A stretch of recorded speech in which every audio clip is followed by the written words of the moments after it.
తల్లిదండ్రులు చిన్నతనం నుండి కూడా దేవుని మీద ఆధారపడటం మేము చూసాం. దేవుని మీద ఆధారపడటం చూసాం. వారు దేవుని మీద ఆధారపడ్డారు. దేవుని మీద ఆధారపడడం మాకు నేర్పించారు. దేవుని మీద ఆనుకోవటం మాకు నేర్పించారు. లోక సంబంధమైనటువంటి దేని మీదో ఆనుకోవడం మాకు నేర్పించలేదు. లోకంలో మనము దేని మీద ఆనుకున్నామో ఈ ఆనుకున్నటువంటివన్నీ కూడా కదిలిపోయేటువంటివే. అప్పుడు మనకు ఆధారం లేకుండా పోతుంది కదండి.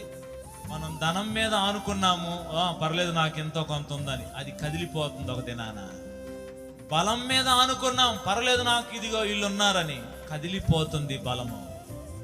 జ్ఞానం మీద ఆనుకున్నాం, జ్ఞానం ఎంతసేపు ఉంటుంది?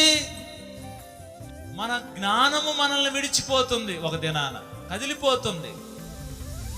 ఈ లోకములో దేని మీద ఆధారపడితే అది కదిలిపోతాయి. కానీ దేవుని మీద ఆధారపడిన వారు, దేవుని మీద ఆనుకున్న వారు ఎన్నడూ కూడా కదిలించబడనటువంటి వారిగా